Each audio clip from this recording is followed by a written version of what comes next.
Alhamdulillah. Alhamdulillah rabbil alamin. Wassalatu wassalamu ala Rasulillah sallallahu alaihi wasallam wa ala alihi wa sahbihi ajma'in. Assalamualaikum warahmatullahi wabarakatuh. Sikiriza mudemu bana ikimanyi ndi mu church era mwendolera salaamu era benjitolera kimanyi bulungi nti balokole naye nga balokole munate mulimu n'abasiraamu ekyo kimanyi oba okikuusakuusa buuza muto wange pasita kiemu sebo tosabira abatali abasiraamu tosabira eddiini zonna ndi mugaggafu nti n'abasiraamu mwemuli n'abatali basiraamu abalokole bonna mudde bisalaamu nyona assalamu alaikum warahmatullahi wabarakatuh.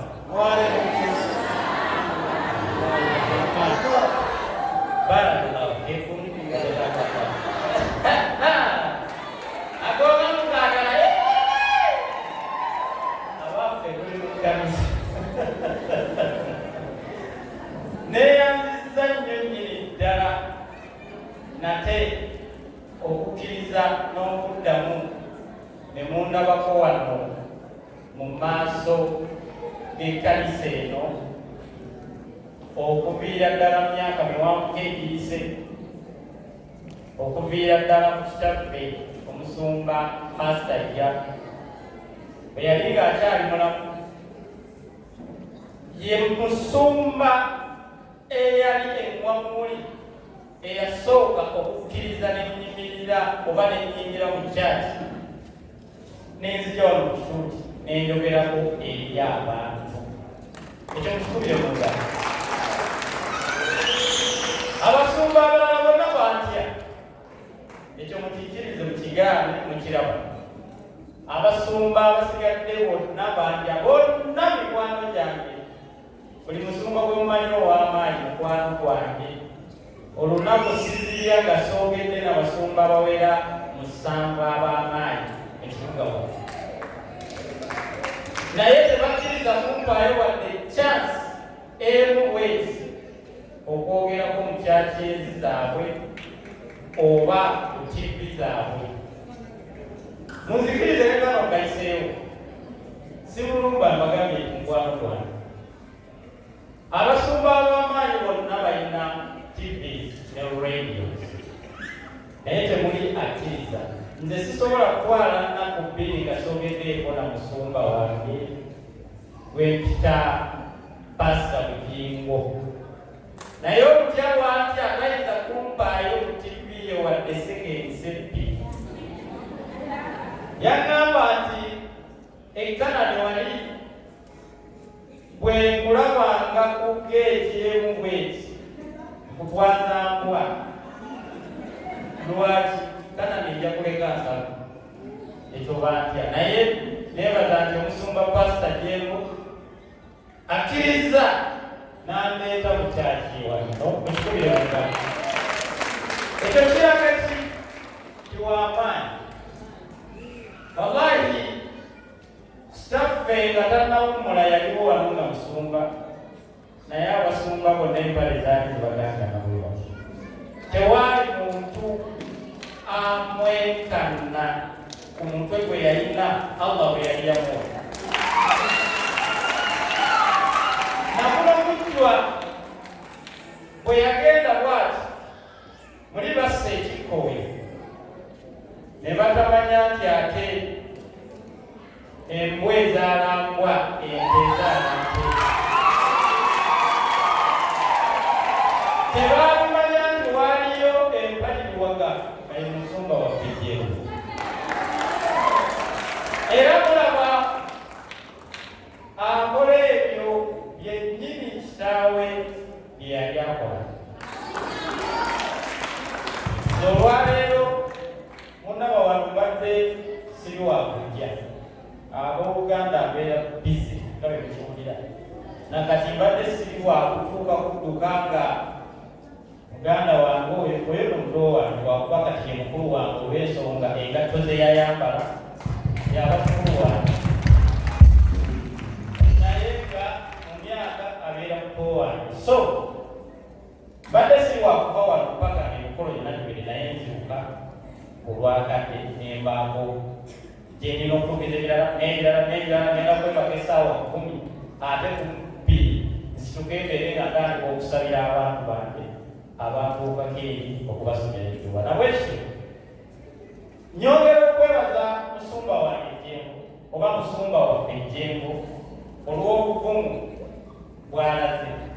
Abooluganda abasinga obungi tetuli wano, tetuzze wano kubeera nti tusabira wano, la tuzze olw'omukwano gwe twalina ku kitaffe oli ate nga tulaba n'omwana gw'atandise okukula ku mukwano.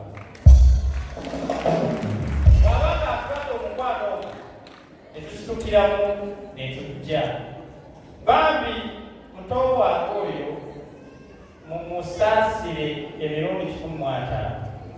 Omulimu guno gwe tulimu mu kisaawe kino kye yayingirira ku myaka emito, kisaawe ky'amaanyi.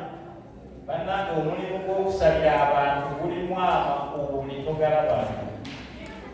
Muli enkonyogo, muli emizinga, ebintu bingi ebitutuusibwako ffe ng'eno abasabira abantu, naye nga mweyewuda temubimanyi. Ndi live ku TikTok ekisinga wano naddala sekawo wano ofiiso eriko abantu abagenda mu miliyoni y'abantu. Ndi mu maaso g'abannamawulire kamera yonna zinkwata nga nkimanyi bulungi nti ndi mu church era ey'abalokole. Naye muganda wange Musumba Ejjengo ogenda kukuwulira olunaku olw'enkya. Yayingiza abasiraamu mu muziki, yayingiza abasiraamu mu church. Nze omwana oyo antamye agenda kusuula ekyaki ya kitaawe, gy'oli mbu ya kitaawe kubanga ye nekyaki ya Mukama, nekyaki ya Katonda. Oli akusuuba busuubi n'atukulembera, so bagenda kwogera bingi nga balowooza ng'ebimusuula eyo tekyali kyaki. Kati laba yaleese abayimbi ne bakuba omuziki. Naye mwana wange nga nyongera okusaba musumba wange Ejjengo, yongera oleete abayimbi mu kyaki. Buli abajja mu kyaki wano bajja nga balina obulwadde. Teri bulwadde bulumanga bwa stress. Munnange ogenda n'onoonya ssente ne zikubula, n'onoonya w'otunula wodda nga tolabawo. Bw'oba omanyi nga ku kyaki wajja kubaayo emirembe, wajja kubaayo omuziki n'ebisanyusa okuba ogenda mu kyaki. Bwe banga teriimu bisanyusa, onoonya muguwa weetuge. So gavumenti yalibadde nga egwakuwa ekirabo gwaleese ebintu bibiri mu kyaki, n'oleetamu abayimbi, n'oleetamu n'ekigambo kya Mukama, byonna biryowa byoyo. Era mbadde nsaba kwongereko n'ekitiibwa kino kuba abalala kye batamanyi nga bakiyisaako kuyisa maaso. Bw'obeera nti oli musumba waffe ate oli dokita waffe ow'emyoyo, bannange abeera dokita. Nabwekityo engeri musumba wange gye wayingirira omulimu guno, Katonda si gwe wagwira, oba Katonda yakuteekako obuvunaanyizibwa buno ng'emyaka gikyali mito. Munnange omulimu gwe wayolekera munene, but nina amaiso byeru gyenkunenyaamu, naye oba oli awo yagitereeza ensonga lwaki ndi wano endabikira nga wagitereezezza. Munnange tuli wano nga omuntu eyatudinga omusingi gw'okuyimirira wano yali mukadde waffe oye yagenda ng'atwagala nnyo buli omu. Yavumbibwa ebivumo bingi ng'aleese mu kyaki, yavumbibwa ebivumo bingi ng'aleese abalalu mu kyaki, abayimbi mu kyaki, abadongo mu kyaki, naye n'avuma n'atusembeza. Buli omu yayinanga enkwata lyakukwata ng'amusembeza. Naye muganda waffe olina engeri gy'obadde otwesambako ebimu. Omulimu guno Katonda gwe yakuwa ogw'okusumba abantu gulimu enkonyongo, gulimu ebirina okuwabulwa bingi mu kukwata ku mukono tukuyambeko nga ffe bakulubo, naye wallahi tetutawayoja. Mbaddeko n'abayimbi olwaleero oba baserebiti ab'amaanyi bye banenyumira nabo kusimu, naye nga bagamba omwana yakwesamba, twali bakwano ba muzeeyi, kati omwana yakwesamba tukole tutya? Bannange mujja olwaleero twegatte, nze nina omukolo gundi, ate nina omukolo gundi. So nsaba musumba waffe Enjengo okolenga taata bwe yakolanga. Taata bwe yamutwalirangayo nga bwe yali omulalu ng'atwala mulalu, naye noonya yamuyinangamu kyamwagaza mu bulalu bwe n'amusembeza.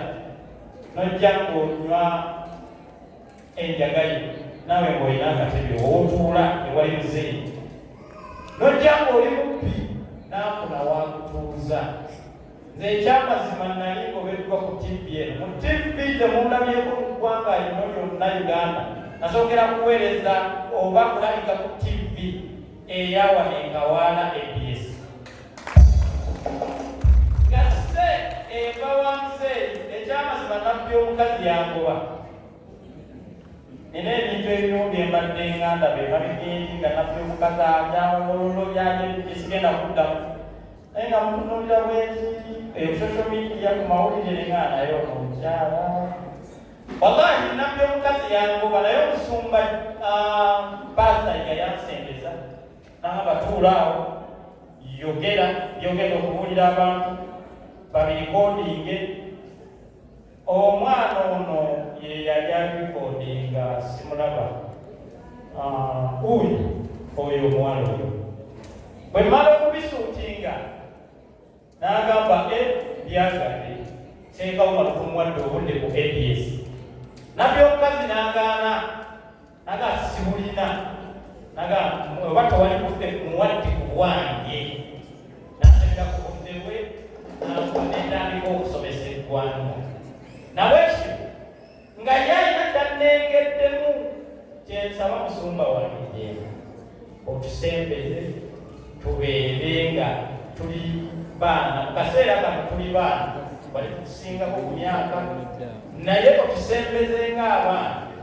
Tulina ebimu bye tujja okukuwabula bingi nga bw'okiwulira. Kino ekisaawe kyewayingirira oba Katonda okufunanyiriza bwe yakussaako enkonyogo ezibulimu mukwano otabola okutumiza butwe. Batwambudde ne batuteeka eri ebitiibwa ne tugira eri Pulezidenti ne tuzirwana. Wali wajja nga tujja musiriikirira, waliwo wekyetaagisiza ng'okusirika tekumala byonna, naye olina okwekwatako ebimu ne tukuwabula ne tugamba awo togenda, awo genda, awo giraba oti. Naye ekyamazima abantu nga bwe mugambye basekiriti abasinga obungi bagamba omwana yatwesamba, tesigenda genda, omwana yatwesamba. So ekyo nga kiwedde, twongere okwebaza omusumba we, tumukubire mu bugalo bw'amaanyi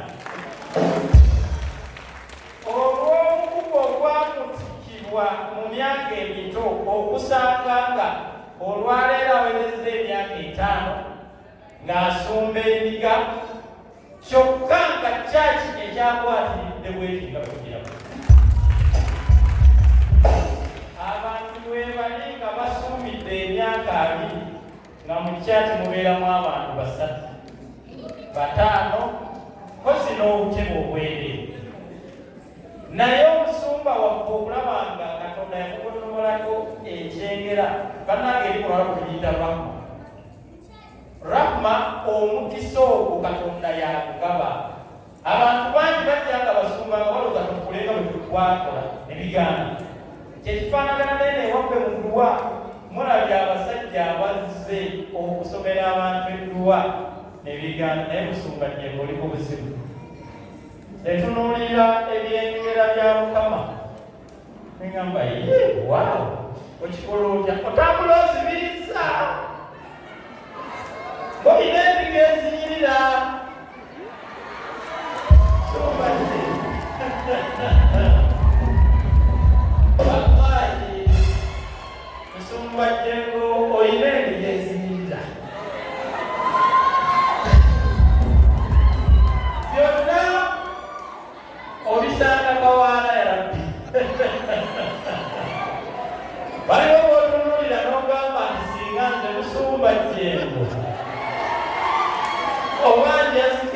kansolingi ennaku nga 3 bayinza okuzaala kusengamu malo ng'e10,000. Nsanga ebyo byange tebiri wa musumba gye. Ye musumba gye ng'akola mulimu gwa Mukama gwamuweebwa, naye nga mu kkanisa mulina okubeeramu omusanyuka abooluganda. Mweyongere okujja okubeezaawo ekkanisa eno. We mutali naye tajja kubeerawo. Kati na bwekityo badde nsaba. Thank you. Bozi nange essaawa eno nanyiniyo tuukirira gikuwe oba ssebo jangu ogitwale.